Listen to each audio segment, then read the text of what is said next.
তো যুবকদের প্রতি আমার নসিহতগুলো একটু কঠোর হবে ইনশাআল্লাহ, এবং নসিহতগুলোকে পজিটিভলি নিতে হবে, নেগেটিভলি নেওয়া যাবে না।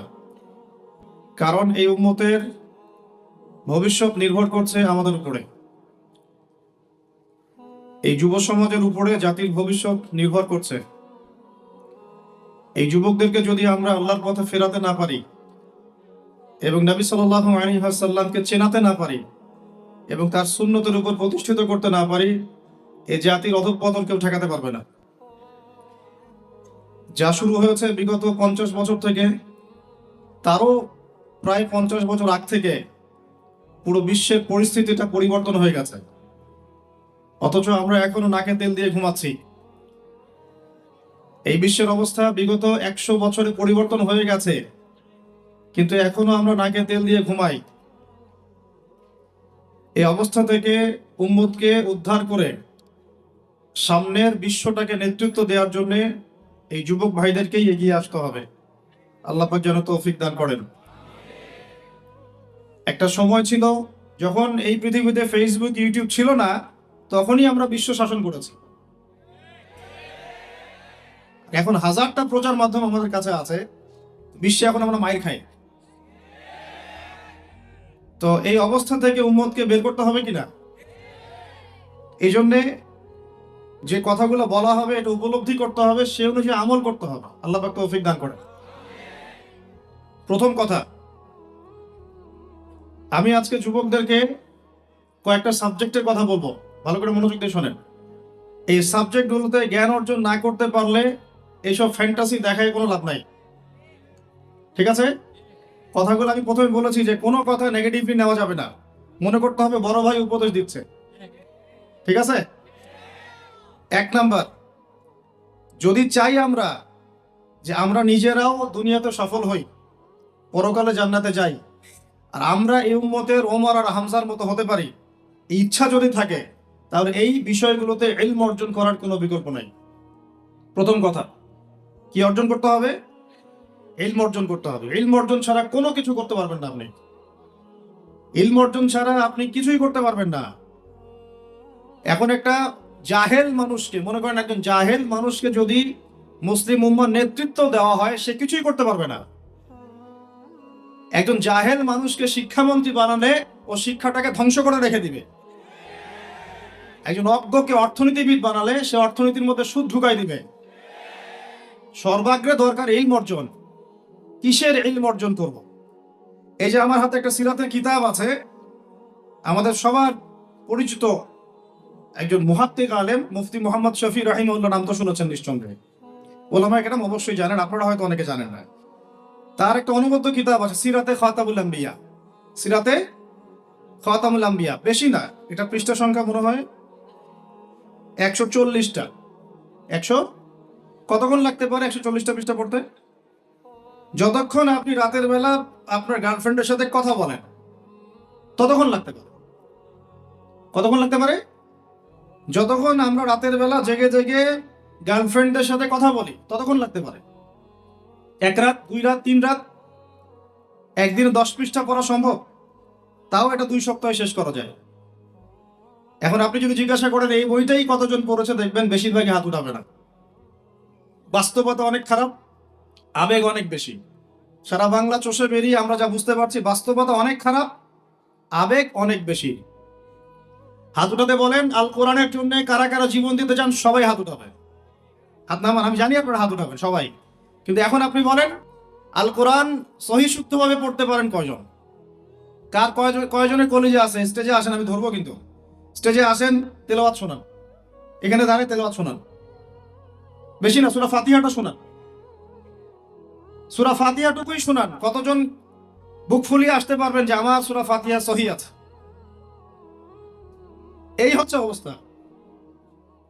ওলামায়ে কেরামদেরকে আমরা এখন একটা কথা আমি নিজেও বলি, আমার বড় বড় ওলামায়ে কেরামদেরকে, আলেম, আমার উস্তাদদেরকে, উস্তাদ আলেম তৈরি হয়েছে, কিন্তু জেনারেল মানুষদের মধ্য থেকে আলেম বের হয় নাই। অথচ বাংলাদেশে 90% মানুষ জেনারেল শিক্ষিত, 10% মানুষ আমরা মসজিদ মাদ্রাসার সাথে সম্পৃক্ত, সর্বোচ্চ 10%, এর বেশি হয়তো হবে না। 90% মানুষ জেনারেল শিক্ষার সাথে শিক্ষিত, তাদের মধ্যে আপনি 90% দেখবেন কোরআন তেলাওয়াতই সহি নাই। তাহলে আমরা দিন কায়েম কাদেরকে নিয়ে করতে যাচ্ছি? আমরা আসলে দিন কায়েমটা কাদেরকে নিয়ে করতে যাচ্ছি? যতদিন পর্যন্ত আপনারা প্রত্যেকেই বিশুদ্ধ করে কোরআন তেলাওয়াত শিখবেন না, এই ওয়াজ করে আমার কোনো লাভ নাই। সাহাবীদের যুগে, যেই যুগে মুসলমানরা বিশ্বকে শাসন করেছিল, ওই যুগে একটা ঘর ছিল না যেই ঘরে এমন একজন মানুষ ছিল যে কোরআন তেলাওয়াত করতে পারতো না। একটা বাড়ি দেখাতে পারবেন না যে বাড়ির মধ্যে এমন কোনো মানুষ আছে যে কোরআন তেলাওয়াত করতে পারে না। পারবেন? সাহাবীদের যুগে একজন সাহাবী দেখাতে পারবেন যে কোরআন তেলাওয়াত করতে পারতেন না? সাহাবীদের যুগে আপনি এমন একটা ঘর দেখাতে পারবেন যেখানে হাফেজে কোরআন নাই? সাহাবীদের যুগে আপনি দেখান, আমাকে দেখান, একটা বাড়ি দেখান যেখানে দ্বীনি ইলমের গভীরতা নাই এমন মানুষ আছে? পাবেন? ওই যুগে আমরা বিশ্বকে শাসন করেছিলাম। আর এখন ওই যে বললাম, যদি বলি কোরআনের জন্য কে কে জীবন দিতে চান, সবাই হাত উঠাবে। এমনকি যদি অতি উৎসাহে কাউকে বলা হয় রাস্তায় নামতে হবে, দেখবেন রাস্তায় নেমে যাবে। বুঝুক আর নাই বুঝুক, কিসের জন্য নামছে সে জানে না, অত কিছু বুঝে না, আবেগ। ওয়াল্লাহি আল্লাহর কসম করে বলছি, আবেগ দিয়ে এই বাংলার জমিনে দিন কায়েম হবে না। যদি হতো তাহলে 100 বছর আগেই হতো, যদি হতো তাহলে অনেক আগেই হতো। এখনো হয়নি কেন? আর হয়নি যে এটা কি আপনারা বুঝেন? আমি এখানে কি করছি? দিনের দাওয়াত দিচ্ছি। কি করছি ভাই? দাওয়াত তো ঠিক বলা যাবে না, এটা হচ্ছে ইসলাহি কথা, ইসলাহি মজলিস। দাওয়াত মানুষ দেয় অমুসলিমদেরকে, অমুসলিমদেরকে ইসলামের দাওয়াত দেওয়া হয়। আপনারা সবাই মুসলিম, আপনাদেরকে দাওয়াত দেওয়ার কিছু আছে? কালিমা লা ইলাহা ইল্লাল্লাহ আপনারা তো সবাই বুঝেন, হয়তো বুঝেও শিরক করতে পারেন, এটা আলাদা বিষয়। অনেকে কালিমা পড়ে ঠিকই কিন্তু শিরক করে, আকীদার মধ্যে শিরক থাকে, আমলে শিরক থাকে, কথায় শিরক থাকে। কিন্তু বেসিক্যালি আমরা তো সবাই মুসলিম পরিবার থেকে আসি নাই? মাশাআল্লাহ। তো আপনাদেরকে আমি ইসলাহের জন্য কথা বলতে পারি, ইসলাহি কথা। মূল কথা হচ্ছে, আমি আপনাদেরকে ইসলাহ সংশোধনের কথা বলছি। আমি এখানে দিন কায়েম করতে পারবো না, সেই অথরিটি, সেই সভরেন্টি আমার কাছে নাই। কি নাই? সেই অথরিটি, সভরেন্টি আমার কাছে নাই। এই এলাকায় যদি কেউ মদ পান করে, আপনি কি তাকে 40টা বেত্রাঘাত করতে পারবেন? আপনি কেন, যিনি এখানকার দায়িত্বশীল তিনিও পারবেন না। পারবেন? খোলামেলা কথা বলেন, পারবে? একজন যদি চুরি করে, ওই যে মসজিদে শীতকালে চোর বেড়ে যায় না, এখন চুরি তো বেড়ে গেছে, আপনারা বুঝেন না? চুরি বেড়েছে সমাজেও, চুরি বেড়েছে অর্থনীতিতে, চুরি বেড়েছে দায়িত্বে। মানুষ দায়িত্বে চুরি করে, অর্থনীতির মধ্যে চুরি করে, মানুষ আমানতের খেয়ানত করে। এটাই তো এই যুগ। প্রত্যেকটা জায়গায় খেয়ানত, প্রতিটা জায়গাতে খেয়ানত। কোত্থেকে শুরু করব? মনে করেন আমি গিয়েছি বাজারে, আপনি গিয়েছেন বাজারে, ওই যে বাজারে পণ্য কিনছেন, সবজি, মাছ, মাংস, ওর মধ্যেও চুরি আছে। ওখানে পেস্টিসাইড মিশিয়েছে, প্রতারণা। মাপে কম দিচ্ছে, প্রতারণা। ফের দিয়ে দিচ্ছে, চুরি। এগুলো কি বলেন? সোজা কথা, এগুলো কি? চুরি, প্রতারণা। তো এবার এ যে প্রতারণা করে যে টাকাগুলো আমার কাছ থেকে নিল, ওই টাকা আবার অন্যায়ভাবে আরেক দল চাঁদাবাজ এসে নিয়ে গেল। জালেমের উপর জুলুম, জালেমের উপর জুলুম। ওই চাঁদাবাজরে আবার রাস্তায় আটকাইলো আরো বড় জালেম। তাদের আবার কিছু পোশাকও আছে, ঠিক আছে, ইউনিফর্ম। সে আবার ওখান থেকে, তার কাছ থেকে আবার সে খেলো, সেও পার পেল না। তার বড়জন যে, সে আবার ওর কাছ থেকে খেলো। এই করতে করতে করতে করতে টপ টু বটম সবই চোর। টপ টু বটম সব কি? এখন চুরির শাস্তি কি? কোরআনে আল্লাহ পাক বলছেন সূরা মাঈদার মধ্যে, ওলামায়ে কেরাম আছেন, আপনারা পড়ে জেনে নেবেন। এই ওয়াজ মাহফিলে সব কিন্তু টু দা পয়েন্ট আপনার বলা যাবে না, আয়াতগুলো সময় পাওয়া যায় না। এটা হচ্ছে একটা, আপনাকে বুস্ট আপ করতে পারি, ধরিয়ে দিতে পারি খালি। চোর ছেলে হোক আর মেয়ে হোক, হাতটা কবজি পর্যন্ত কেটে ফেলে। কি পর্যন্ত? এটা আমি জাস্ট আপনাকে বলতে পারবো। এখন কোরআনে আছে, হাদিসে আছে, আমি খেলে আপনাকে বলতে পারবো, আপনি শুনলেন, এতটুকুই। কিন্তু আপনাকে সর্বোচ্চ ক্ষমতা দিলে আপনি এটা করতে পারবেন না। আল্লাহর সাথে জড়িত পাপ তো সহজেই মাফ করা যায়, কিন্তু আপনি যখন মানুষের সাথে জড়িত পাপে যাবেন, তখন মাফ নিবেন কিভাবে? মনে করেন এক ভাই আরেক ভাইকে বললো যে তুই চোর, নাউজুবিল্লাহ। এখন সে বেচারা চুরি করে নাই, কিন্তু আপনি বলে ফেলছেন, কথাটা মুখ দিয়ে বের হয়ে গেছে, ওর মনে আঘাতও লাগছে। এখন বেচারা আপনাকে মাফ করে নাই মনে মনে। কাল কিয়ামতে ওর হক না দিয়ে আপনি পুলসিরাত পার হতে পারবেন না। আল্লাহু আকবার। আল্লাহ পাকের ইনসাফ এবং বিচার এত সূক্ষ্ম হবে। কত সূক্ষ্ম আপনাকে আমি একটা হাদিস থেকে খালি বলি, 1 মিনিটকে। একটা শিংওয়ালা ছাগল, ছাগলের শিং আছে, দুনিয়াতে একটা ছাগলকে গুদা দিয়েছে, ওই ছাগলের বেচারা শিং ছিল না। মানে একটা শিংওয়ালা ছাগল একটা শিংহীন ছাগলকে গুদা দিয়ে অন্যায় ভাবে, আল্লাহ পাক কিয়ামতের দিন ওই শিংহীন ছাগলকে শিং দিয়ে বলবেন, তো গুদা দিয়ে প্রতিশোধ নিয়ে নাও, বদলা নিয়ে নাও। তাহলে বলেন তো আমরা আসলে জান্নাতের পথে হাঁটতেছি সত্যি সত্যি কি? নামাজ রোজা হজ জাকাত তো চলছে, ঠিক আছে বুঝলাম। তো মানুষের সাথে জড়িত হক কিভাবে মিটাবেন কিভাবে? এই যে একটা পণ্যের ভেজাল দিলেন, ওই যে কি বলে ওটাকে, ফরমালিন, না ফরমালিন, এই যে মিশায় ব্যবসা করলেন, এই যে কতগুলো মানুষ ক্ষতিগ্রস্ত হলো। ধরেন যে লাখ লাখ মানুষ খেয়েছে, বেচারার পেটে সমস্যা হয়ে গেল। আর আপনি কিভাবে পার পাবেন কিয়ামতের মাঠে? আমাকে বুঝান। মাপে আপনি কম দিলেন, ঠকালেন বেচারাকে, ওর হক ছিল, পার পাবেন কিভাবে? বেচারা ও কিছু করে নাই, অযথাই তাকে অপবাদ দিলেন এবং সারা দেশের সামনে ওকে ধুয়ে রেখে দিলেন অন্যায় ভাবে। এখন আপনি পার পাবেন কিভাবে? এই জিনিসগুলো আমরা ভাবি না, আমরা মনে করি নামাজ পড়েছি বা সব পার। মানুষের সাথে জড়িত হক এত সহজে মাফ, বলেন আমার সাথে, মানুষের সাথে জড়িত হক এত সহজে মাফ হবে না। কি করণীয় তাহলে? ওই যে যার সম্পদ নিয়েছেন তার সম্পদ ফেরত দেওয়া, যার মানহানি করেছেন তার মান সম্মান ফেরত দেওয়া। এখন যে মেয়েটার মান সম্মান হানি করে ফেললেন, যে মেয়েটার ইজ্জত নিয়ে নিলেন, এখন কি হবে? কেমন করে ফেরত দিবেন? কিভাবে ফেরত দিবেন? যাকে ধর্ষণ করলেন, যাকে মিথ্যা অপবাদ দিলেন, যার সাথে জেনা করে ফেললেন, ভাবা উচিত না এগুলো? মনে রাখবেন, বড় বড় পরহেজগার, দুনিয়াতে যাদেরকে খুব বড় বড় পরহেজগার মনে হচ্ছে, এমন অনেক মানুষ আল্লাহ না করুক কালকে আমাদের মাঠে জাহান্নামে যাবে। এই জন্য আমরা বলি যে ভাই, আমাদেরকে নিয়ে আমরা তো কিছুই না, আমরা তো ডাস্টবিনের আবর্জনাও না। যে যুগ চলে গেছে ইসলামদের, ওই যুগের তুলনায় কোরআনে যা পড়ি আর হাদিসে যা দেখি আর সিরাতে যা বুঝি, এর তুলনায় আমরা ডাস্টবিনের আবর্জনাও না। তাদেরকে নিয়ে আপনারা এত আইওয়াশ শোডাউন কেন করতে যান? কি মনে করেন সবচাইতে গুনাহগার মানুষ হয়তো এখানে আমি আপনাদের মধ্যে? কোনো দরকার নাই শোডাউন করার। মূল কথাটা আবার ওদিকে চলে যাচ্ছে। মূল কথাটা হচ্ছে, এখানে একটা পয়েন্ট মনে রাখবেন, মানুষের সাথে জড়িত হক এই দুনিয়াতে আদায় করতে হবে। ঠিক আছে ভাই? এটা লজ্জার কিছু নাই। অন্যায়ভাবে গালি দিলে বলবেন যে ভাই আমার ভুল হয়ে গেছিল, আপনাকে গালি দিয়ে ফেলছিলাম, আমাকে মাফ করে দেন। টাকা নিয়েছেন কারো, ফেরত দেন নাই, দিয়ে দেন সামর্থ্য থাকলে। ওকে না পেলে কি করবেন? তার পরিবারকে দিবেন। তার পরিবারকেও পান নাই, বেচারা নাই পৃথিবীতে, তাহলে তার পক্ষ থেকে সৎকা করে দিবেন। ঠিক আছে? এখন তাহলে যাদের সাথে অন্যায় করে ফেলেছেন বিয়ে শাদী করে ফেলতে হবে নাকি? এছাড়া তো কোনো গতি দেখতেছি না। সম্মানের হক সম্মান দিয়ে আদায় করতে হবে নাকি? যদি সুযোগ থাকে, সুযোগ না থাকলে ওদিকে যাওয়ার দরকার নাই, না হলে শয়তান আবার ওদিকে ধোকা দিবে। শয়তান আরেকটা ধোকা দিবে নেক্সট সুরতে, ওদিকে যাওয়ার দরকার নেই। তওবা ইস্তেগফার করে ফিরে আসেন, আল্লাহ পাক তৌফিক দান করুন। আর যারা ব্যবসা করতে গিয়ে মানুষকে মাপে কম দিচ্ছেন, মানুষকে হারাম খাওয়াচ্ছেন, বলছেন টাটকা জিনিস কালকে রান্না করছেন হুজুর, 3 দিন আগের বাসি তরকারি খাওয়াই দিল। একটা কি খাবেন এটা নিয়ে কথা বলতে গেলে তো আরো 2 ঘন্টা চলে যাবে। খাবেন কি? সবকিছুর মধ্যে ভেজাল দিয়ে রেখে দিচ্ছে। একটা সবজি খাবেন তার মধ্যে ভেজাল দিচ্ছে, মাছ খাবেন তার মধ্যে ভেজাল দিচ্ছে, একটা কুরবানির গরু কিনবেন তার মধ্যে গরু মোটা তাজাকরণ করে মোটা ফুলাই দিচ্ছে। খাবেন কি? দুধ খাবেন? মুসলমানের দোকানে খাঁটি দুধ পাওয়া যায় না, হিন্দুর দোকানে যাওয়া লাগতেছে। এই হচ্ছে অবস্থা আমাদের।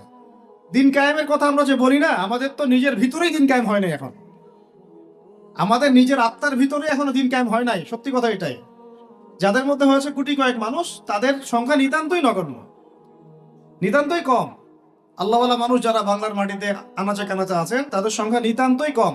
ম্যাক্সিমাম আমরা নিজের 3.5 হাত দেহের উপরেই দিন কায়েম করতে পারি। আল্লাহ পাক আমাদেরকে কথাগুলো বোঝার তৌফিক দান করুন। তাহলে এই যে মুভমেন্ট গুলো বাংলাদেশে চলছে, আস্তে আস্তে সব তো নিউট্রালাইজেশন হয়ে গেল। এটা একটু বোঝেন, আপনাদেরকে একটু বুঝাই। এক সময় ছেলে মেয়েরা একসাথে রিক্সায় চড়লে লজ্জাবোধ করত, এখন কেউ লজ্জাবোধ করবে না। এটা হয়েছে নিউট্রাল। তারপর একটা যুগ আসলো, প্রেমপত্র লেনদেন হতো। আমরা জানি না, আমাদের বাবারা জানে। জেনারেশন জানে। ওই জেনারেশনের সাহস ছিল না যে কোনো মেয়ের সাথে কফি শপে বসবে, রিক্সায় ঘুরবে বা এটা ওইটা করবে। এখন তারপরে একটা জেনারেশন আসলো, এটা নিউট্রাল হয়ে গেল। তারপরে আরেকটা আসলো, এরা আর ওইসবে নাই, সরাসরি কাজ করতে চায়, সরাসরি অন্যায় করতে চায়, সরাসরি জেনা। এখন সেই যুগ চললো। তারপরে আবার পরকীয়াটা আসলো, সিরিয়াল দেখায় দেখায় পরকীয়া, বাসায় স্বামী বাইরে আরেকটা ছেলে, বাসায় স্ত্রী বাইরে একটা মেয়ে, এই যুগ চললো। আর যে কি কি আসবে আল্লাহ ভালো জানেন। এবং আমার মনে হয়, আল্লাহ মাফ করুক আমাদেরকে, আমার মনে হয় আমরা জোর করে আল্লাহর গজব টেনে নিয়ে আসতেছি। সুদের মধ্য দিয়ে, জেনার মধ্য দিয়ে, ব্যভিচারের মধ্য দিয়ে, অন্যের হক নষ্ট করার মধ্য দিয়ে আল্লাহ রাব্বুল আলামিনের জমিন থেকে আল্লাহর আইনগুলো সব উঠাই দিয়ে আমরা আল্লাহ পাকের গজব জোর করে টেনে আনতেছি। যদি আসে, আল্লাহ না করুক, ভালো মন্দ কেউ পার পাবো না আমার ধারণা। কারণ সেই ভালোদের উপরে গজব আরো বেশি আসবে যারা হক চিনেও মানুষকে চেনায় নাই, যাদের কাছে কোরআন সুন্নাহর জ্ঞান ছিল, হক যারা চিনত কিন্তু মানুষকে সতর্ক করে নাই, ওদের উপর আরো বেশি করে গজব আসবে। আল্লাহ পাক হেফাজত করুন। মূল কথাটাই চলে আসে আবার ফিরে। আমি আপনাদেরকে ইসলাহের কথা বলছি, এখানে কায়েম নাই, কি নাই, যেটা বলছিলাম হাত কেটে ফেলা, আপনি সেটা করতে এখন পারবেন না।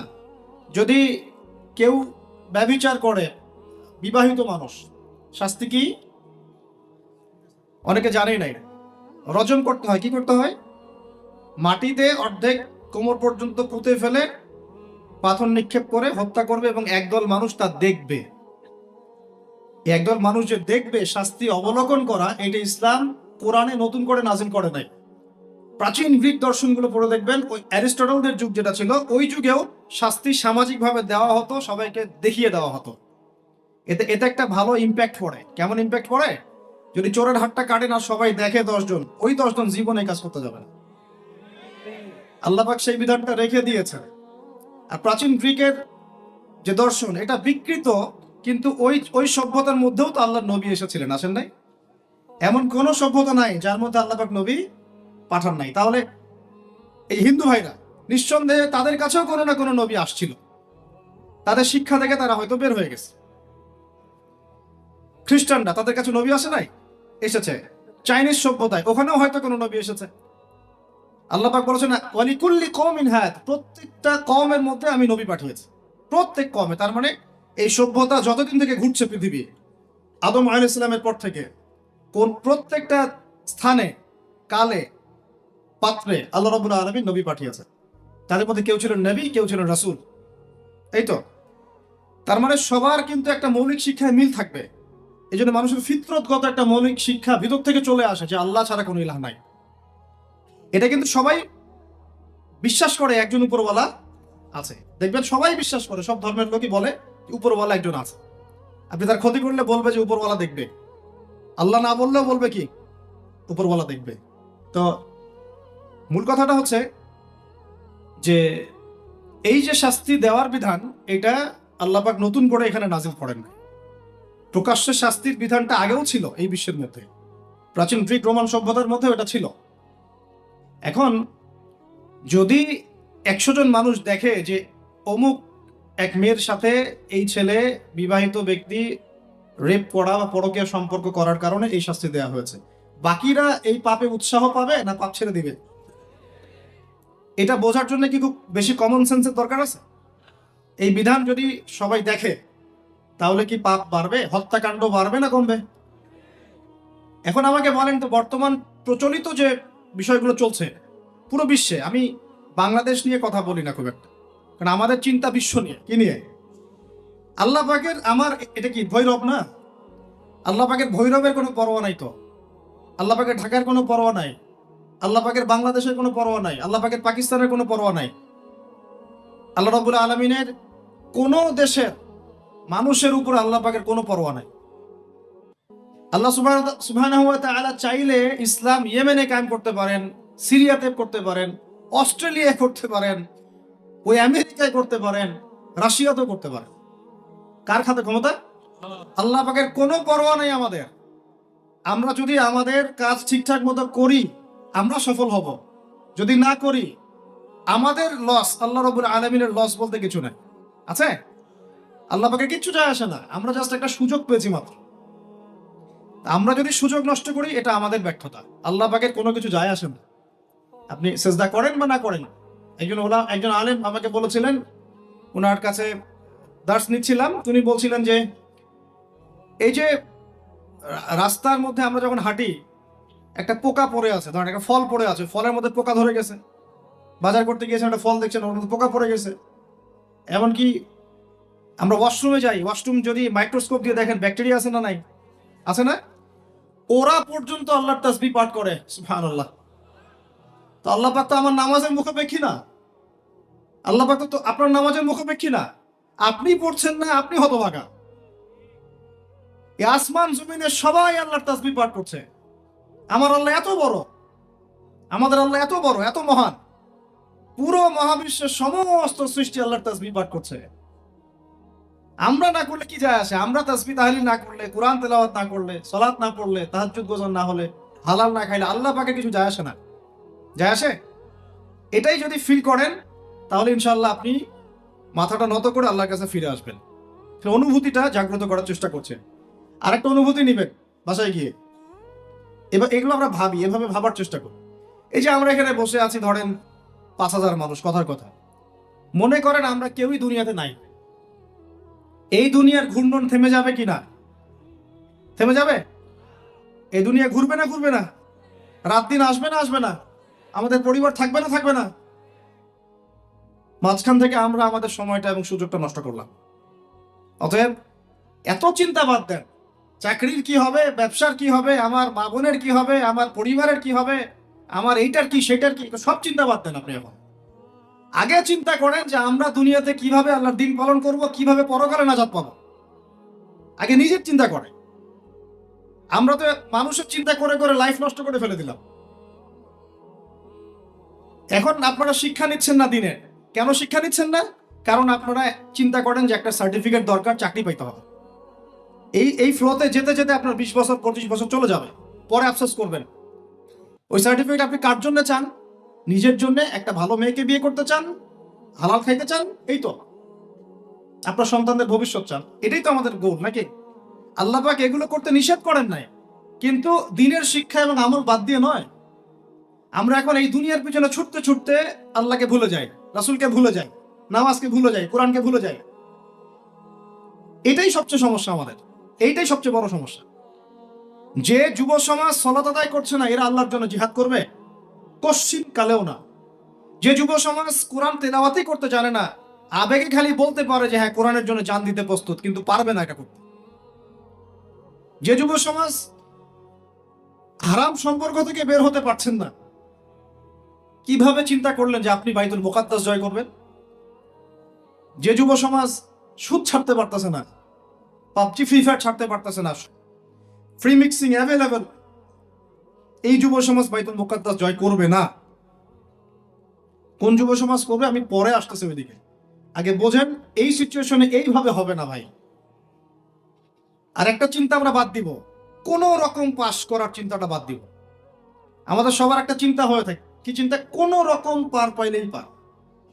চিন্তা করি যে কোন রকম যদি বাঁচতে পারি তাইলেই হবে।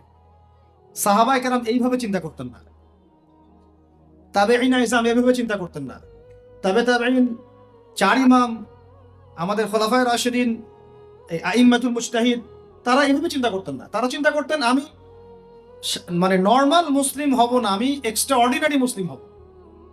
একটা নর্মাল মুসলিম। আল্লাহ পাক আমাদেরকে কিন্তু এক্সট্রা অর্ডিনারি হতে বলছেন, সূরা মুলকের মধ্যেও আছে কিন্তু।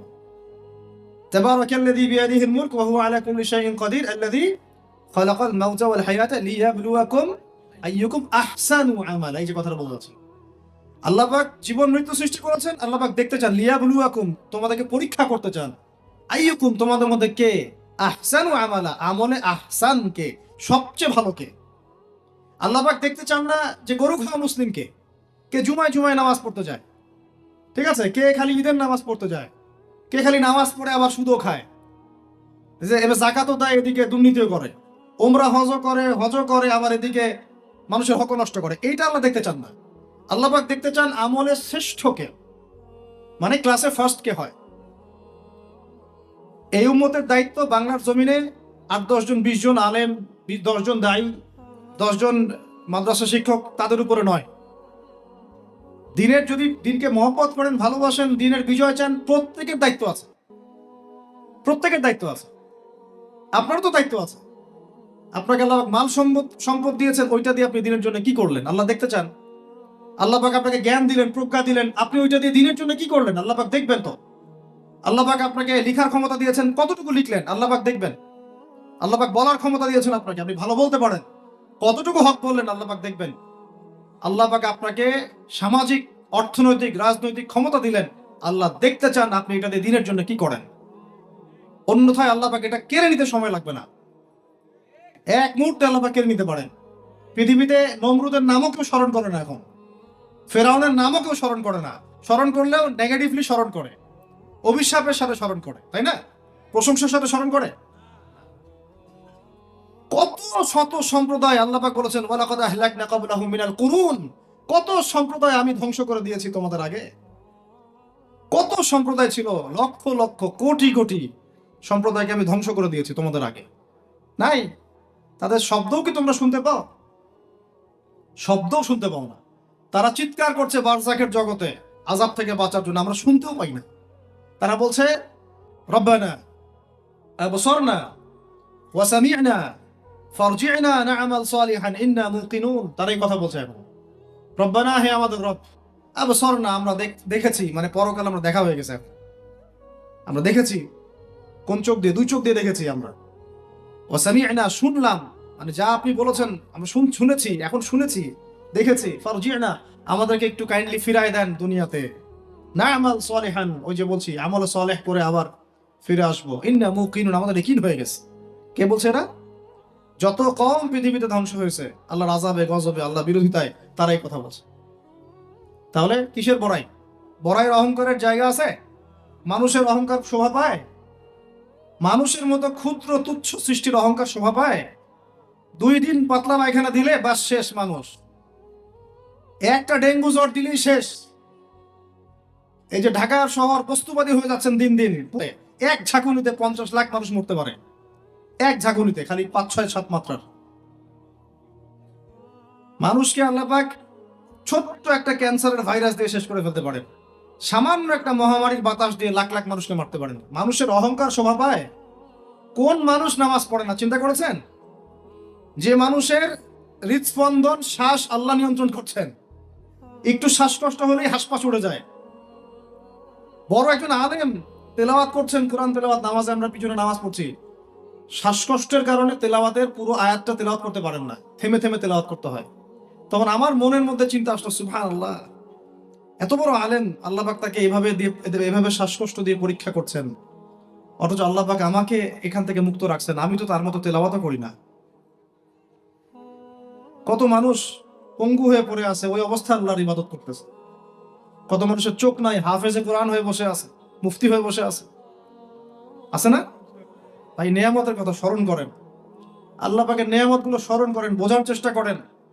আল্লাহ পাক সূরা দুহায় এটাই বলছেন, সূরা দুহার শেষে আল্লাহ পাক এটা বলছেন, আলাম ইয়াজিদকা ইয়াতীমান ফাআওয়া, তোমাকে আমি ইতিম অবস্থায় পাই নাই, আশ্রয় কি দেইনি? ওয়া ওয়াজাদাকা দাল্লান ফাহাদা ওয়া ওয়াজাদাকা আইলান ফাআগনা فأما اليتيم فلا تقهر وأما السائل فلا تنهر وأما بنعمة ربك فحدث। তুমি আল্লাহ পাকের যে নিয়ামতগুলো আল্লাহ দিয়েছেন এগুলো মানুষকে বর্ণনা করতে থাকো, বলতে থাকো, খালি উপলব্ধি করেন যে আল্লাহ পাকের কত নিয়ামতে আপনি আছেন, ব্যাস, আর কিছু লাগবে না। আর আপনি আমি না থাকলে দুনিয়া থেমে থাকতো না, সব চলতো। তাহলে কিসের জন্য, কাদের জন্য আমরা এই হায়াত এবং সময়, রুচি, এনার্জি, যৌবন নষ্ট করছি ভাই? আমাকে বলেন, কাদের জন্য করছেন? যে আল্লাহর হাতে আপনার প্রাণ, একটু প্রেশার আপ ডাউন করলেই শেষ, একটু শ্বাসকষ্ট হলেই শেষ, একটু মহামারী দিলেই মাস শেষ। সেই মানুষ নামাজ পড়ে না, সেই মানুষ যাকাত দেয় না, সেই মানুষ বলছে যে পর্দা এই যুগে চলে না, ওই যুগে চলতো। সেই মানুষ মুসলমানদেরকে বলছে এরা এখন মৌলবাদী হয়ে যাচ্ছে। সেই মানুষের সারাদিন কাজ প্রোপাগান্ডা হচ্ছে, ইসলামের বিরুদ্ধাচরণ করা, প্রিন্ট মিডিয়া দিয়ে, ইলেকট্রনিক মিডিয়া দিয়ে, ইত্যাদি ইত্যাদি। কোন মানুষের? যেই মানুষের এতটুকু ক্ষমতা নাই যে নিজে আগামীকালের খবর নেবে, নিজে আগামীকালের খবর নিবে এইটুকু ক্ষমতা যে মানুষের নাই, সেই মানুষ আজকে এই কাজ করে বেড়াচ্ছে। আল্লাহ পাক আমাদের সঙ্গে কথাগুলো বোঝার তৌফিক দান। আল্লাহ পাক সর্বপ্রথম আমাকে জানা অনুযায়ী আমল করার তৌফিক দান করেন, যা বলি তার উপর আমল করার তৌফিক দান করেন, এবং আপনাদের সবাইকে শোনা অনুযায়ী আমল করার তৌফিক দান করেন। আমি বলছিলাম কায়েম আর দাওয়া এক জিনিস নয়। আমি দাওয়া দিচ্ছি, ইসলামের কথা বলছি। দাওয়াতের ক্ষেত্রে এই বিষয়গুলো খেয়াল রাখবেন। কেন একটা সমাজের মধ্যে সুদের প্রসার বাড়বে? কেন বাড়বে? কেন একটা সমাজের মধ্যে, মুসলিম সমাজে খ্রিস্টান মিশনারিরা অবাধে দাওয়াতি কাজ করবে এবং দলে দলে মানুষকে খ্রিস্টান বানাবে? কেন? আর কেন মুসলমানদের ঈমান এত দুর্বল হবে যে তারা এইভাবে সামান্য একটা চাকরি বা ক্ষমতার টাকার জন্য, বাড়ির জন্য ঈমান বিক্রি করে দিবে? দেশের, বিশ্বের খবর রাখার চেষ্টা করেন। আনাচে কানাচে এগুলো ছড়িয়ে যাচ্ছে। আগে ছিল যে নিউট্রালাইজেশনের কথা বলছিলাম না, আগে ছিল যে মানুষ হারাম খাইতে দ্বিধাবোধ করতো, যে মানুষ জেনে ফেললে কি বলবে, ছিছি করবে। এখন ঘরে ঘরে সুদ, ঘরে ঘরে। ওয়াল্লাহি আমরা সবাই এখন মায়ের সাথে জেনা করি। নবী সাল্লাল্লাহু আলাইহি ওয়াসাল্লাম বলেছেন, সুদের পাপের 70 শাখা, তার সবচেয়ে নিচের শাখা মায়ের সাথে জেনা করা। আপনি করেন না? আপনার ওয়াইফ দেখেন সমিতিতে টাকা দিচ্ছে, সুদের টাকা। একজন স্ত্রী স্বামী খোঁজার সময় চিন্তা করে দেখে কে টাকা পয়সার দিক থেকে বেশি স্বাবলম্বী। সে হারাম খাক হালাল খাক পরোয়া করতে চায় না। এখনকার অনেক গার্ডিয়ান, পিতা মাতা দেখতে চায় না বাচ্চাটা আমার চাকরি করবে কোথায়, হালালে না হারামে, পরোয়া করতে চায় না। করলেই হইল, ওকে নাকি প্রতিষ্ঠিত হতে হবে। ব্যবসায়ী মানুষ ব্যবসা করার সময় খেয়াল রাখছেন না আমি হালাল পণ্যের করছি না হারাম পণ্যের করছি, মাপে কম দিচ্ছি কিনা।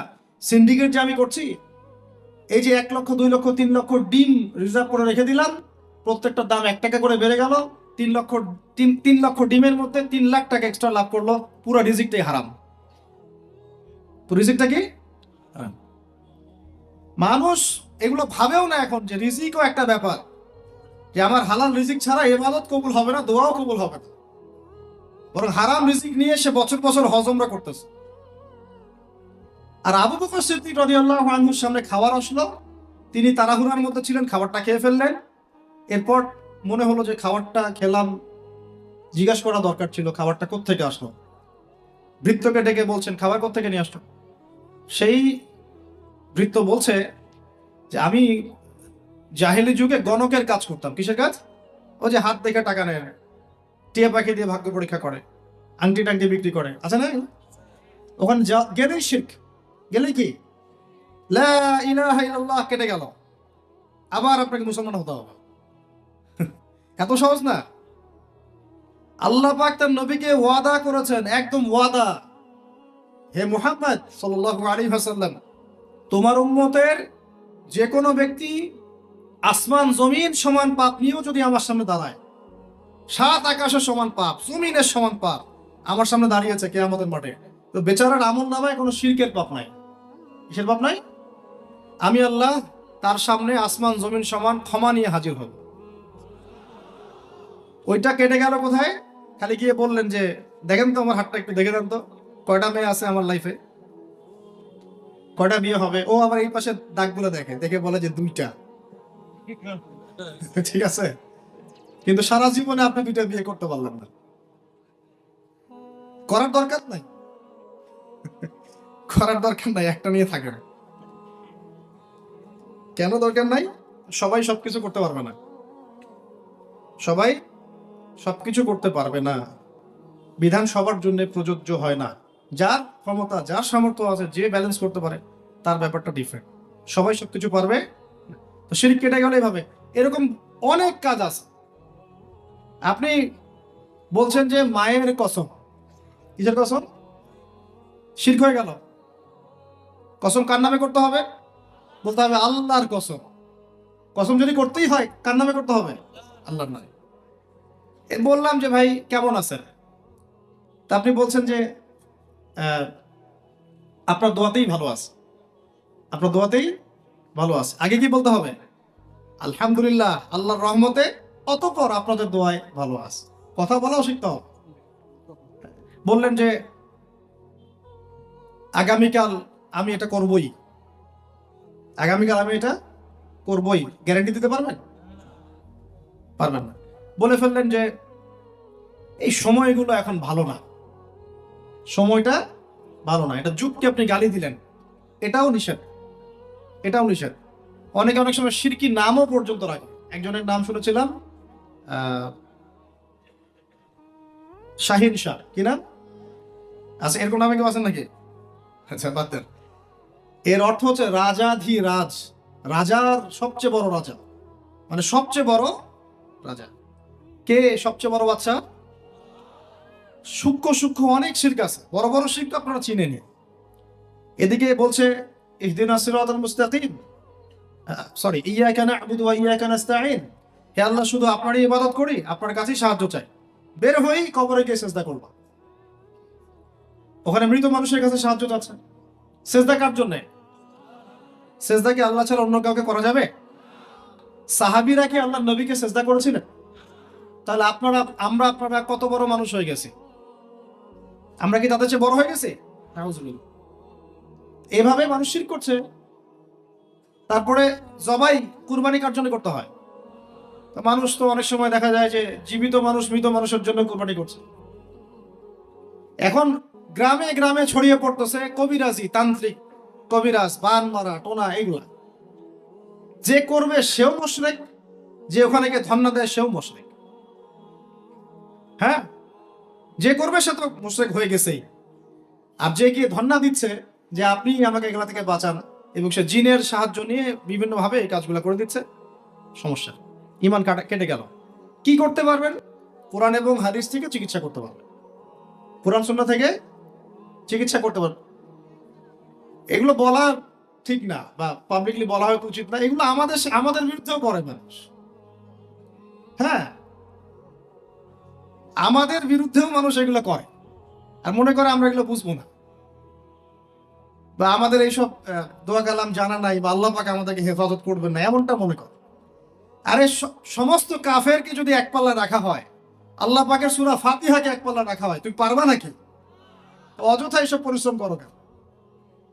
বরং কোরআন সুন্নাহ দিয়ে আল্লাহর কাছে এমন চিকিৎসা নেওয়া যায়, যেই চিকিৎসা ও তো অতিক্রম করতে পারবেই না, বরং করতে গেলে ও নিজে ধ্বংস হয়ে যাবে। কোরআনের উপর যেতে পারবে? এগুলো দিন দিন বাড়তেছে। আমি আপনাদেরকে কিছু চিকিৎসা বলে দিই, এগুলো আমল করলেন ইনশাআল্লাহ আল্লাহ পাক আপনাদেরকে হেফাজত করবেন ইনশাআল্লাহ। 1 নাম্বার তো নামাজ তো অবশ্যই পড়বেন, পবিত্র থাকবেন ওযু অবস্থায়। 3 নাম্বার আয়াতুল কুরসি পড়বেন, আয়াতুল কুরসি। কোন সূরা আছে এটা? সূরা বাকারার 255 নম্বর আয়াত, আয়াতুল কুরসি। আর পড়বেন সূরা বাকারার শেষের 3 আয়াত, সূরা বাকারার শেষের 3 আয়াত। এর আগে সূরা ফাতিহা আছে। তারপরে পড়বেন সূরা ফালাক, নাস, ইখলাস, কাফিরুন। সূরা ফালাক, নাস, ইখলাস, কাফিরুন। পড়বেন সূরা জিনের প্রথম 10 আয়াত। কোন সূরা? সূরা জিনের প্রথম 10 আয়াত। পারলে পুরা সূরা ইয়াসিন, সূরা ইয়াসিন। তারপর সূরা সফফাত এর প্রথম 10 আয়াত, এর সাথে সূরা কাহাফের প্রথম 10 আয়াত। তারপরে সূরা তাহা, সূরা ইউনুস আর সূরা আরাফ। এই 3টা সূরায় জাদু, বান, টোনার এগুলোর বিরুদ্ধে কিছু আয়াত আছে। যেমন قالوا يا موسى إما أن تلقي وإما أن نكون أول من ألقى قال بل ألقوا فإذا حبالهم وعصيهم يخيل إليه من سحرهم أنها تسعى فأوجس في نفسه خيفة موسى قلنا لا تخف إنك أنت الأعلى وألق ما يمينك تلقف ما صنعوا إنما صنعوا كيد ساحر ولا يفلح الساحر حيث أتى। মানে এগুলো অর্থ জানলে আপনারা বুঝবেন। এগুলো পড়লে এগুলো একদম লোহার তরবারি দিয়ে যেমন আঘাত করা হয়, এভাবে আঘাত করা হয়, সব শেষ হয়ে যাবে ইনশাআল্লাহ তাআলা, ইনশাআল্লাহ তাআলা। তো কেউ যদি এগুলোতে আসক্ত থাকেন, এটা শিরক। এটা কি? ওমর রাদিয়াল্লাহু আনহুর যুগে তিনি ফরমান জারি করেছিলেন যে কেউ যদি জাদুবিদ্যার চর্চা করে তাকে হত্যা করবে, একদম গর্দান নামে কতল করে দিবে। এটা ইসলামিক লস। ইসলামিক তো বললাম, ইসলামিক লস কায়েম করা এখন আমাদের পক্ষে সম্ভব, এখন সম্ভব না। যা ইচ্ছা করতে থাকো। এখন বিশ্বের মুসলমানদের রক্তের হোলি খেলায় মেতেছে। যেখানে মুসলমান সেখানেই নির্যাতন। আরব কান্ট্রিগুলোর মধ্যে, আফ্রিকার কান্ট্রিগুলো, যে কোনো জায়গাতে তাকান দেখবেন খালি মুসলমানদের উপর নির্যাতন নির্যাতন চলতেছে। এর জন্য শুধু ওরা দায়ী নয়, এর জন্য আমরাও দায়ী। কেন নির্যাতন আসবে না, কেন আল্লাহর গজব আসবে না? কারণ নবী সাল্লাল্লাহু আলাইহি ওয়াসাল্লাম বলেই গিয়েছিলেন যে শেষ জামানায় কাফের মুশরিকরা তোমাদেরকে এমন ভাবে আঁকড়ে ধরবে, ঘিরে ধরবে, যেন দস্তরখানায় সবাই খাবার খেতে বসেছে। মানে আমরা সবাই দস্তরখানায় খাবার খেতে বসলে যেমন করে বসি একসাথে, ওই যুগে বলছিলেন ইয়া রাসূলুল্লাহ সাল্লাল্লাহু আলাইহি ওয়াসাল্লাম, আমরা কি ওই সময় সংখ্যায় কম হব? অবাক হয়েছিলেন তারা, কারণ ওই সময় তো ইসলামের বিজয়ের যুগ। আমাদের এইরকম অবস্থা হবে যেখানে আমরা 313 মিলে 1000 বদরে ঠেকাই দেই, 700 মিলে উহুদের 3000 ঠেকাই দেই, মোতাব যুদ্ধে আমরা কত 3000 নিয়ে 2 লাখকে ঠেকাই দেই। ওই মুসলমানদের এই অবস্থা হবে? সাহাবীরা বলছিলেন অবাক হয়ে। তখন নবীজি বলছেন, হ্যাঁ তোমাদের অবস্থা এরকম হবে, তোমরা সংখ্যায় হবা সমুদ্রের ফেনার মতো। সমুদ্রের, দেখতে পারতেছেন এখন খালি নাম কাও আসতে মুসলিম বাড়তেই আছে। সমুদ্রের ফেনার মতো, কিন্তু দুইটা জিনিস তোমাদেরকে পেয়ে বসবে, এই দুইটার কারণে এই পরিণতি তোমাদের হবে। এক নাম্বার হচ্ছে তোমাদের মধ্যে দুনিয়ার মহব্বত তোমাদেরকে পেয়ে বসবে, আর একটা আল ওয়াহান তোমাদেরকে ধরে ফেলবে। সাহাবীরা বলছে ওয়াহান কি? নবীজি বলছেন তোমরা আল্লাহর পথে জীবন দিতে চাইবে না, এই ভয়, আল্লাহর পথে জীবন দেওয়ার ভয় তোমাদেরকে পেয়ে বসবে। এই দুইটা যখন তোমাদেরকে পেয়ে বসবে, তখন এই কাফের মুশরিক মুনাফিক যারা যারা আছে সবাই মিলে তোমাদেরকে একটা কচু কাটা করে ফেলবে। হয়নি এখন এটা? শুধু এই যুগে না, প্রত্যেক যুগে যুগে যখনই মুসলমানদের উপর এই দুটা এসেছে, তখনই মুসলমানরা আক্রমণের শিকার হয়েছে। কখনো তাতারিদের হাতে, হ্যাঁ ওই চেঙ্গিস খানের বংশধর মনে আছে, মঙ্গলরা, ওরা এসে মুসলমানদেরকে একদম কেটে ফেলে দিয়েছিল। কতদিন, 40 দিনের মধ্যে বাগদাদে ওরা মনে হয় প্রায় 10 থেকে 15 লক্ষ মানুষকে হত্যা করেছে, ওই তাতারিরা মুসলমানদেরকে, আব্বাসীয়দের সঙ্গে। এরকম হিস্ট্রি অনেক আছে। তারপরে যখন এই ফাতেমি সাম্রাজ্য চলছিল, তখন ক্রুসেডাররা এসে মুসলমানদেরকে হত্যা করেছে। তারপরে আবার করেছে জেঙ্গিদের সময়, আইয়ুবীদের সময়, এমনকি মোগল সাম্রাজ্য। এর আগেও যখন দুনিয়া প্রীতি আর ওয়াহান ঢুকে গিয়েছিল, তখন দেখা গেছে যে মুসলমানদের মধ্যেই মারামারি চলতেছে। ওখান থেকে গিয়ে কর্ডোবা ইসলামী খেলাফত হয়েছে। এগুলি হিস্ট্রি পড়বেন, ইতিহাস নিয়ে ইনশাল্লাহ একদিন কথা হবে। আমার নিয়ত আছে আপনাদেরকে হিস্ট্রি শোনানোর, একদম আদম আলাইহিস সালাম থেকে শুরু করে এই পর্যন্ত যা যা হয়েছে ইসলামের ইতিহাসে, একটা একটা করে ধারাবাহিক পর্ব আকারে আসবে ইনশাআল্লাহ। এতে করে খুব অল্প সময়, হয়তো 10 মিনিটের মাদ্রাসা এমন হতে পারে, বা 10 থেকে 15 মিনিটের মাদ্রাসা, এর মধ্যেই একটা একটা করে পর্বে একটা একটা করে হিস্ট্রি আসবে ইনশাআল্লাহ।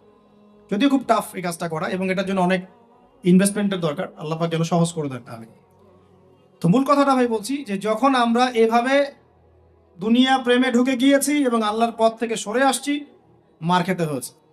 এখন আমাকে বলেন তো দেখি, আমরা কি আমাদের অবস্থার উন্নতি চাই না? এতক্ষণ যা বোঝালাম, এতে কি বুঝতে পারলেন যে দিন এখন শুধু একটা নিভু নিভু বাতির মতো জ্বলছে? গুটি কয়েক মানুষের মধ্যে হক সীমাবদ্ধ হয়ে যাচ্ছে। প্রবলেমগুলো কি আপনারা ফাইন্ড আউট করতে পারেন? প্রবলেমগুলো দেখেন। সারা বিশ্বে ইসলামিক কোনো খেলাফত আছে? ইসলামের কোনো ঐক্য আছে? একজন আমিরুল মুমিনিন আছে? একটা জামাআত আছে? একটা ইমারা আছে? আমাদের কি অর্থনৈতিক শক্তি আছে? ভিত্তিটা নাই। পুরো বিশ্বের রাজনৈতিক ক্ষমতাকে আমরা নিয়ন্ত্রণ করি না। পুরো বিশ্বের মিডিয়াগুলোকে আমাদের, এমনকি যেগুলোতে রেকর্ড করছেন, যে ফোন আপনার হাতে, সেটাও তাদের। এটাও কাদের? তাদের। পুরো বিশ্বের যে ফিলোসফিক্যাল থটস গুলো আছে, দর্শন, এই দর্শনগুলো আমাদের চলছে না ওদের চলছে? এই যে নাস্তিকতা, কাদের দর্শন? আমাদের। এই যে সেকুলার কনসেপ্ট, কাদের দর্শন? আমাদের দর্শন। এই যে সো কল্ড ডেমোক্রেসি, কাদের দর্শন? আমাদের। এই যে ন্যাশনালিজমে আমরা ভুগছি, সবাই জাতি চিন্তা করি, মানে ওই ইয়েমেনে একটা মুসলমান মরলে আমার লাগে না। কেন লাগে না? ও তো ইয়েমেনি, আমি তো বাংলাদেশ। এই যে গোত্রীয় বিভাজনটা আমরা করেছি ন্যাশনালিজমের মাধ্যমে, এতে করে ইউনিটিটা নষ্ট হয়ে গেছে। গোত্রে মানুষ থাকতে পারে, কিন্তু সবার মধ্যে একটা হৃদ্যতার বন্ড থাকতে হবে। এইটা ইসলাম দিয়েছিল। আনসার, মুহাজির, দুইটা আলাদা শব্দ না, দুইটা আলাদা বৈশিষ্ট্য, কিন্তু তারা কি আলাদা ছিলেন?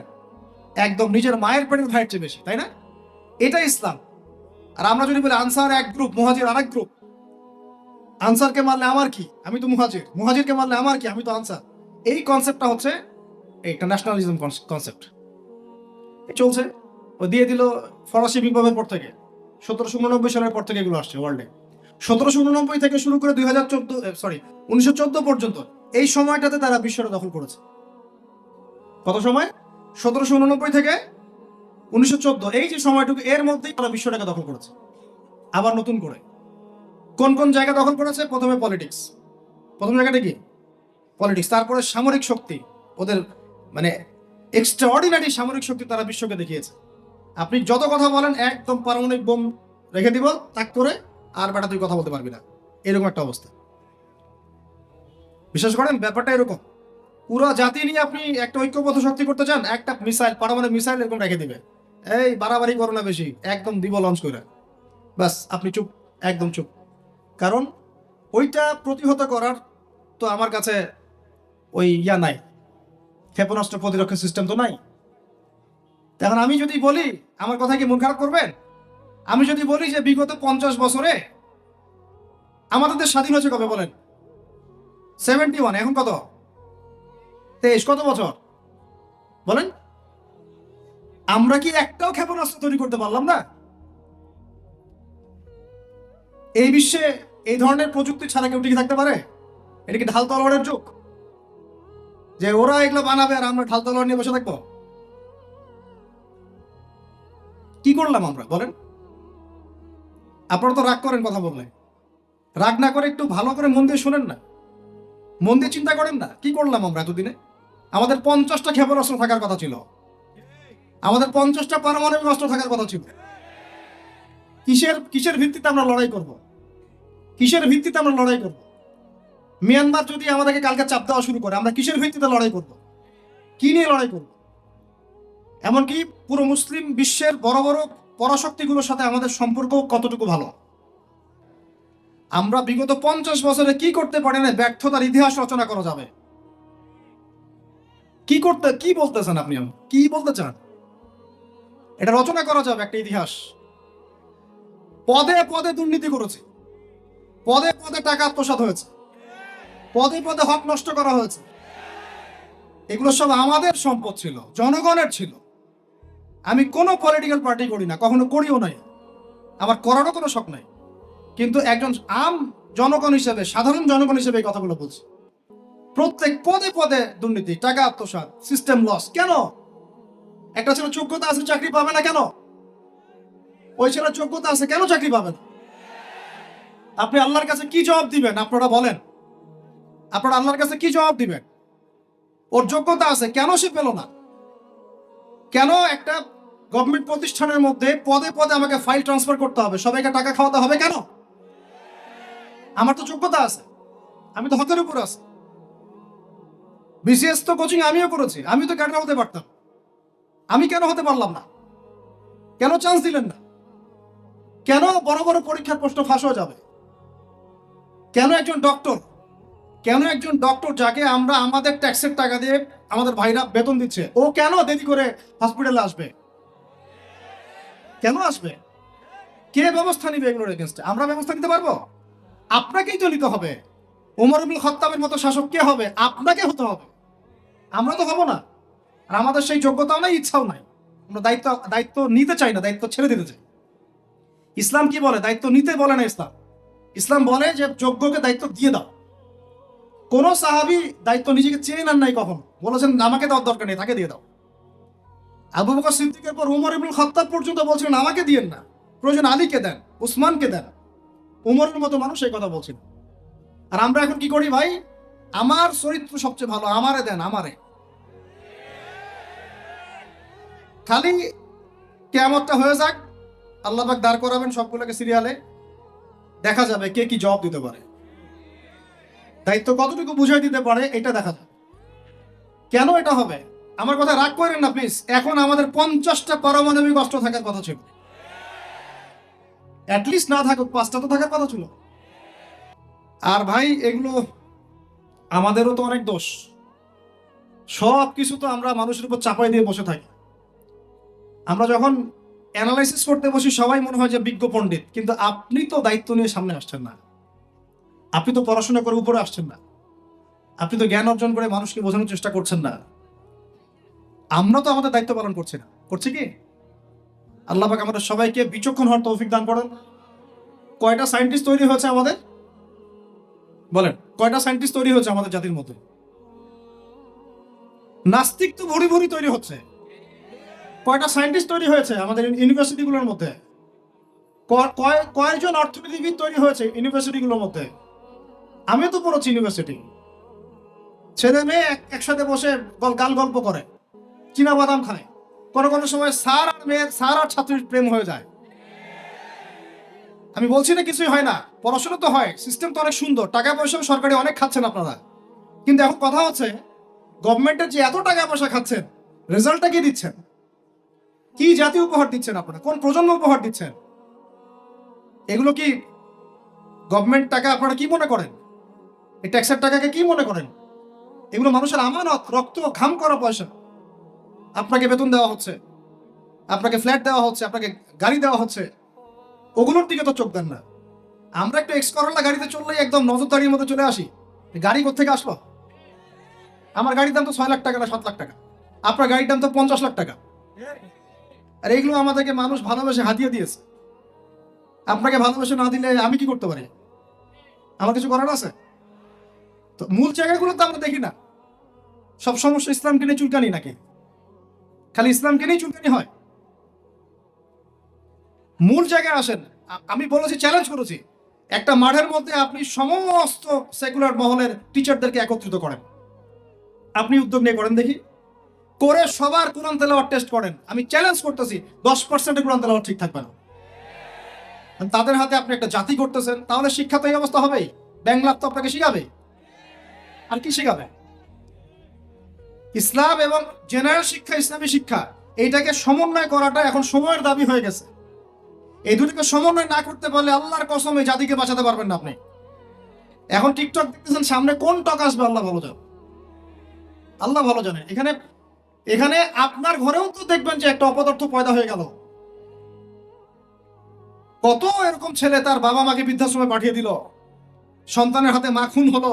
এই তো কয়দিন আগে এক পুলিশ অফিসার খুন হয়েছিল এক সন্তানের হাতে, মনে নাই আপনাদের এগুলো? তাহলে আমরাই তো আমাদের ঘরে সাপ তৈরি করতেছি। ভাববেন না যে এগুলোর ফলে শুধু সমাজে একটা প্রভাব বিস্তার হবে, আমার ঘরে কিছু হবে না, কখনো নয়। আমিও এফেক্টেড হব, আমার ঘরেও আসবে। এখন আল্লাহ রাব্বুল আলামিনের কাছে খালি দোয়া করতে পারি আমরা, আল্লাহ পাক যেন আমাদেরকে এমন যোগ্য যোগ্য ব্যক্তি উপহার দেন আল্লাহর পক্ষ থেকে। যেই হোক সে X Y Z, whoever he is, আমরা কোনো দলের মানুষ না, কোনো পলিটিক্যাল পারসন না। এক্স ওয়াই জেড যে হোক না কেন, আমরা চাই সৎ, যোগ্য, ইমানদার মানুষ। সৎ, যোগ্য, ইমানদার মানুষ যারা তাদের এই ক্ষমতাটাকে, এই প্রতিভাটাকে দিনের জন্য কাজে লাগাবে ইনশাআল্লাহ। এরকম মানুষ চান না আপনারা? এটা দোয়া করতে হয়, আল্লাহ যেন কবুল করেন, আমিন। আর আমাদেরকেও হতে হবে আনুগত্যশীল, এবং আমরা শান্তিপূর্ণ কোনো পরিবেশের মধ্যে বিদ্রোহ করতে যাব না। কারণ এগুলো করলে রাষ্ট্রের আরো ক্ষতি হয়, উপকার হচ্ছে কি হয়, ক্ষতি বেশি হয়। আমরা দোয়া করব, চেষ্টা চালাবো, আল্লাহ রাব্বুল আলামিনের কাছে মুজাহাদা চালিয়ে যাব, এবং আমরা গঠনমূলক সমালোচনার মধ্য দিয়ে আমরা তাদের কাজের পজিটিভ নেগেটিভ বিষয়গুলো উপস্থাপন করতে পারি। এরপর যদি তারা দাওয়াত কবুল না করে, তাদের কবর তাদের, আপনার আমার কবর আমাদের, লাকুম দীনুকুম ওয়ালিয়া দিন। ব্যাস, এটা আমাদের দায়িত্ব। এখন আমার কথাটা আমি গুছিয়ে নিব, কনক্লুশনের দিকে একটু আমার দিকে মনোযোগ দেন। আর শেষে গিয়ে আমি আপনাদেরকে 5টা প্রশ্ন করবো। কয়টা ভাই? সেরা 5জন, যে 5জন অ্যান্সার দিতে পারবেন তাদের জন্য আমি হাদিয়া নিয়ে আসছি। 5টা বই আমি আমার পক্ষ থেকে উপহার দেবো ইনশাআল্লাহ। ঠিক আছে? এই যে লেকচারটা দিয়েছি এর উপরেই 5টা প্রশ্ন হবে ইনশাআল্লাহ। দেখবো কে কতটুকু লেকচার শুনেছে। কনক্লুশনটা এখন শুনেন। পুরো বিশ্বের প্রেক্ষাপটটা এখন আমাদের অনুকূলে না। আমার সাথে বলেন তো, কি বললাম? পুরো বিশ্বের প্রেক্ষাপটটা আমাদের অনুকূলে না। বিশ্বের বড় বড় সেক্টরগুলো মনে রাখবেন, বড় বড় সেক্টরগুলো হচ্ছে 1 রাজনীতি, 2 ভূ রাজনীতি, 3 অর্থনীতি, 4 সংস্কৃতি, 5 শিক্ষা, এবং 6 প্রযুক্তি। কয়টা বললাম? 6টা। এই প্রতিটা বিষয় এখন আমরা নিয়ন্ত্রণ করি না, এটাই বাস্তব, এটাই সত্য। এখন মাঝখানে একটা প্রজন্ম দরকার। আমরা যদি আল্লাহর কবুলিয়ত পাই, হয়তো আমরা যদি এই সময়টা পেয়ে যাই, যদি আমরা না পাই, আমাদের ফিউচার জেনারেশন, যদি তারা না পায় তাদের ফিউচার জেনারেশন, এভাবে হয়তো চলতে থাকবে। কখন সেই প্রজন্ম আসবে আর কোন বৈশিষ্ট্য তাদের থাকবে, এর আগে আমি জাস্ট আপনাদেরকে দুইটা আয়াত শোনাচ্ছি। এক, আল্লাহ পাক বলছেন ইন তানসুরুল্লাহ ইয়ানসুরকুম, সূরা মুহাম্মাদে আছে, তোমরা যদি আল্লাহকে সাহায্য করো আল্লাহ তোমাদেরকে সাহায্য করবে। আমার সাথে বলেন, তোমরা যদি আল্লাহকে সাহায্য করো আল্লাহ তোমাদেরকে সাহায্য করবে। মানে আল্লাহর কি সাহায্যের দরকার আছে? তোমরা আল্লাহকে সাহায্য করো বলতে তোমরা যদি আল্লাহর দ্বীনকে সাহায্য করো, তোমরা যদি আল্লাহর দ্বীনকে সাহায্য করো আল্লাহ তোমাদেরকে সাহায্য করবেন। ওয়া ইউসাব্বিত আকদামাকুম, তোমাদের পা আল্লাহ পাক শক্ত করে দিবেন ইনশাআল্লাহ। একটা। দুই নাম্বার, ইন্নাল্লাহা লা ইউগাইয়িরু মা বিকওমিন হাত্তা ইউগাইয়িরু মা বিআনফুসিহিম, আল্লাহ পাক কোনো কওমের কোনো জাতির অবস্থা ততক্ষণ পর্যন্ত পরিবর্তন করেন না, সংশোধন করেন না, যতক্ষণ তারা নিজেরাই নিজেদের অবস্থা পরিবর্তনের চেষ্টা না করে। আয়াত তো পরিষ্কার। এখন তৈরন আবাবিল আসবে না, পাথর নিক্ষেপ করবে না, এটা সেই যুগ না। এটা আবরাহার যুগ না যে হস্তি বাহিনীকে ধ্বংস করার জন্য তৈরন আবাবিল আসবে, এটা সেই যুগ নয়। এখন আবাবিল আপনাকেই হতে হবে, আমাকেই হতে হবে। কথা কি বুঝতে পারছেন? এটা নিজেদের তাকদীর, নিজেদের ভাগ্য, নিজেদের মানে ভবিষ্যৎ আল্লাহর উপর তাওয়াক্কুল করে তার হুকুম মেনে আমাদেরকে করতে হবে ইনশাআল্লাহ। তাহলে কোন কোন বৈশিষ্ট্য লাগবে একটু খালি বলে শেষ করে দিই। এক, এমন প্রজন্ম চাই যেই প্রজন্ম 5 ওয়াক্ত নামাজ পড়ে। রাজি আছে কিনা ইনশাআল্লাহ? জোরে বলেন, আল্লাহ সাক্ষী থাকুন, আমিন। এমন প্রজন্ম চাই যেই প্রজন্মের প্রত্যেকটা মুসলিম পরিবারের 100% নামাজি মাশাআল্লাহ। এটা না হওয়া পর্যন্ত বড় বড় বয়ান করেও কোনো লাভ নেই। এক, ঠিক আছে ভাই? রাজি আছি তো ইনশাআল্লাহ? আজকের পর থেকে নামাজ ছাড়বো? আল্লাহ পাক আমাদেরকে নামাজ শক্ত করে ধরার তৌফিক দান করুন। আর নামাজটা ভালো করে শিখে নেবেন, ধীর স্থির ভাবে পড়বেন, তাড়াহুড়া করবেন না, ঠিক আছে? 3G 4G না, শান্তভাবে পড়বেন। দুই, আমরা এমন প্রজন্ম চাই যেই প্রজন্মের 100% মুসলমান কোরআন তেলাওয়াত করতে পারে। রাজি আছি কিনা ইনশাআল্লাহ? আগামী বছর ওয়াজ করতে আসার আগেই আপনাদের সবার কোরআন তেলাওয়াত সহি চাই ইনশাআল্লাহ। রাজি আছেন ইনশাআল্লাহ? আল্লাহকে কথা দেন, রাজি আছেন? অবশ্যই কোরআন তেলাওয়াত শিখতেই হবে। যেমনি পারেন, যেভাবে পারেন, যত টাকা লাগুক, যার কাছে যেতে হয় হোক, যত দূরে সফর করতে হয় হোক, আপনার দায়িত্ব এটা, আমার দায়িত্ব না, হুজুরের দায়িত্ব না, এটা আপনার দায়িত্ব। আপনি কিভাবে শিখবেন আপনার ফিকির। 3 নাম্বার, আমরা এমন প্রজন্ম চাই যেই প্রজন্ম ভিতরে বাহিরে সুন্নতের অনুসারী। রাজি আছি ইনশাআল্লাহ? সবার চেহারা দাঁড়িয়ে থাকবে ইনশাআল্লাহ, সবার সুন্নতি লেবাস থাকবে ইনশাআল্লাহ, সুন্নতের আমল থাকবে ইনশাআল্লাহ। সুন্নতের জিন্দেগি বই পাওয়া যায়, কিনবেন, প্রত্যেকটা কাজের সুন্নত দেখে নেবেন, ঠিক আছে ভাই? প্রত্যেকটা কাজের সুন্নত আমল করার চেষ্টা করবো, আল্লাহ পাক তৌফিক দান করুন, আমিন। শেষ করে দিচ্ছি, মনোযোগ ধরে রাখেন, আর 5 মিনিট। 4 নাম্বার, এমন প্রজন্ম চাই যেই প্রজন্ম কোশ্চিনকালেও হারাম খাবে না। রাজি আছি ইনশাআল্লাহ? হারাম খাবো, সুদ খাবো, ঘুষ খাবো, দুর্নীতি করব, মানুষের সম্পদ আত্মসাৎ করব, অন্যায়ভাবে আমরা মানুষকে ঠকাবো? আল্লাহ পাক আমাদেরকে বোঝার তৌফিক দান করুন, কবুল করুন, আমিন। 5, এমন পরিবার চাই যেই পরিবার হবে পুরোপুরি ইসলামিক পরিবার। রাজি আছেন ইনশাআল্লাহ? আল্লাহ কবুল করুন, আমিন। এই জায়গাতে গিয়ে আপনাদেরকে একটা নসিহত করি যুবকদেরকে, বেশিরভাগই তো অবিবাহিত নাকি? কি দুঃখ, কি কষ্ট। একটা কাজ করবেন, আগে একটা ছোটখাটো হালাল রিজিকের ব্যবস্থা করবেন, তারপরে বিয়ে শাদী। হালাল রিজিকের ব্যবস্থা না কইরা বিয়ে শাদী করতে যায় না, নিজের মান সম্মান গায়রত বলে কিছু থাকবে না, ঠিক আছে ভাই? আরো যে বলছি, ভুলেও বেদিন কোনো মেয়েকে বিয়ে করতে যায় না। দিনদার মেয়ে খুঁজবেন, আর দিনদার মেয়ে তো বাইরে সার্টিফিকেট লেবাস দেখে বোঝা যাবে না আসলে। এটা আপনাকে খোঁজ খবর নিতে হবে, দেখতে হবে তার পরিবার কেমন, ব্যাকগ্রাউন্ড কেমন, মা কেমন, ইত্যাদি ইত্যাদি, তার কোয়ালিফিকেশন কেমন, এবং পাত্রী দেখেও নিবেন। পাশাপাশি আল্লাহর কাছে দোয়া করতে হবে বেশি করে। কি করতে হবে? স্ত্রী খাদিজার মতো হতে পারে, আবার নূহ আলাইহিস সালামের স্ত্রীর মতো হতে পারে। বুঝেন পার্থক্য? বোঝেন? খাদিজা রাদিয়াল্লাহু আনহা মানে কি? এমন একজন মহিয়সী নারী যে একজন মহাপুরুষের পিছনে সাপোর্ট দিচ্ছেন। সুবহানাল্লাহ, কি সাপোর্টটা দিয়েছেন, দেন নাই নবী সাল্লাল্লাহু আলাইহি ওয়াসাল্লামকে পুরো নবুয়তের জীবনে? এটাও হতে পারে তাকদিরে। আবার নূহ আলাইহিস সালামের স্ত্রী, মনে আছে?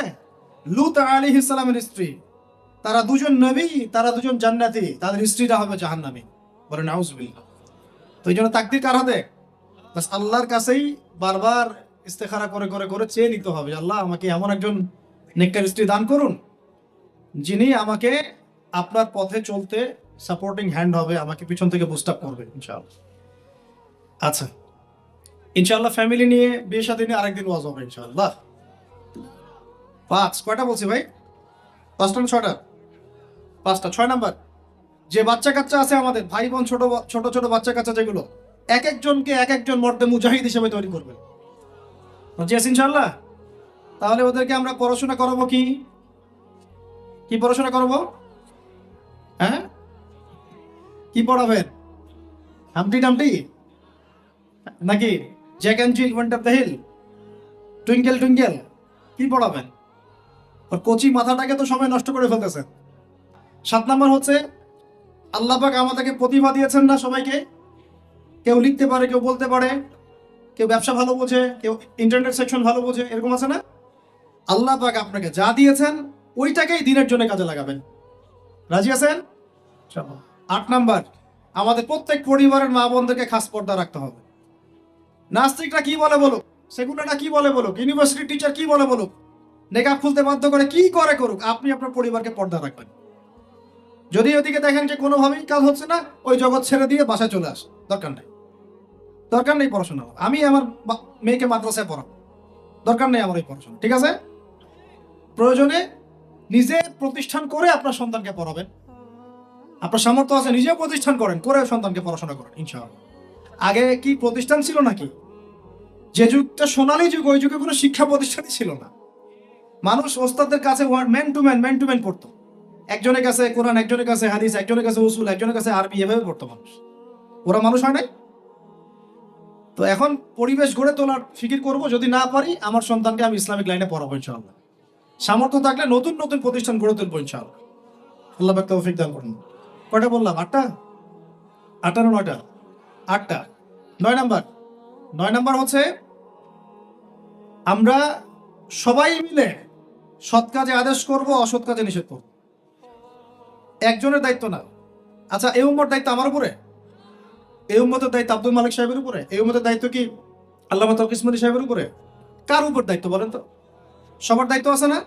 সবাই মিলে এই যে আমর বিল মারুফ এবং নাহি আনিল মুনকারের কাজ করবো ইনশাআল্লাহ।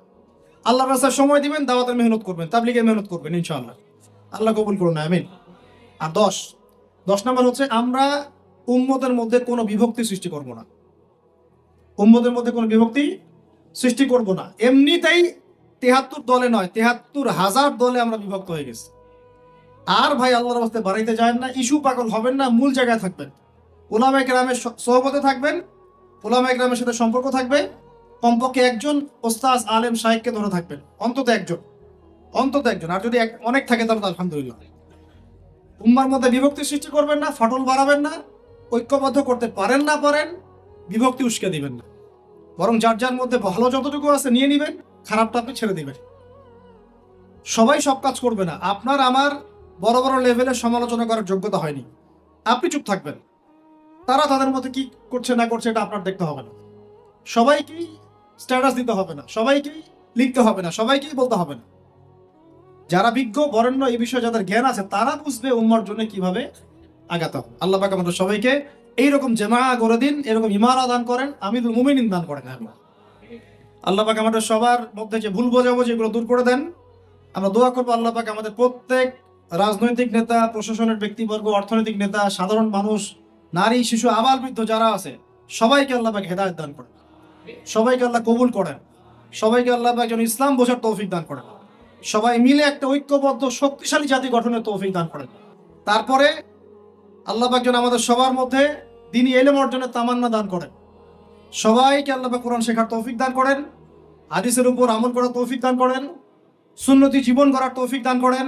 সবাইকে আল্লাহ পাক যেন নেককার স্ত্রী দান করেন, যাদের সামর্থ্য আল্লাহ পাক 2টা 3টা দান করেন, আরো দান করেন। আল্লাহ রিজিক যথেষ্ট করে দেন।